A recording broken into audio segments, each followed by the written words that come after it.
Start చేయడమే seniority అంటున్నాను. Actually నా అవార్డు పేరే melody queen singer of the quarter century.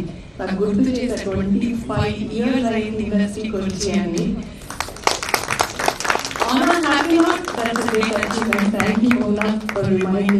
నేను వచ్చి 2 సంవత్సరాలు అయింది ఇన్ని పాటలు పాడామని. బట్ ఆన్ డిఫరెంట్ నోట్ ఇక్కడ ఏజ్ అని గుర్తు చేస్తున్నానండి. ఎంత అన్యాయం నేను చెప్పాను, నేను తీసుకోను అని చెప్పి డిఫరెంట్ స్టోరీ.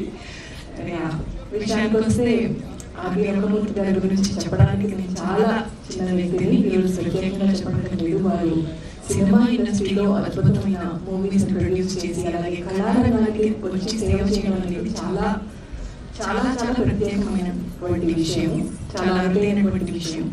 ఆయన ఎంతో కళాసేవ చేశారు.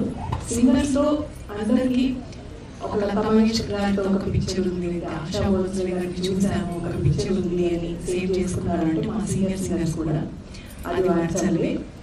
ఇక్కడ వారిని చూసే అవకాశం, వారితో షేర్ చేసుకునే అవకాశం కూడా వారు చేసినటువంటి కళాసేవ కార్యక్రమాలన్నీ అందరికీ దక్కింది. అద్భుతమైన కార్యక్రమాలన్నీ చేయడం నిజంగా చాలా సంతోషం. అలాగే వారి నాన్నగారు చేసినటువంటి కళాసేవని ముందుకు తీసుకెళ్ళడం అనేది great achievement actually. God bless you. ఇలాంటి కార్యక్రమాలు ఎన్నో చేయాలని మనస్ఫూర్తిగా కోరుకుంటున్నాను. ఈరోజు అవార్డ్స్ అందరికీ కూడా మనస్ఫూర్తిగా శుభాభినందనలు తెలియజేస్తాను. Thank you so much.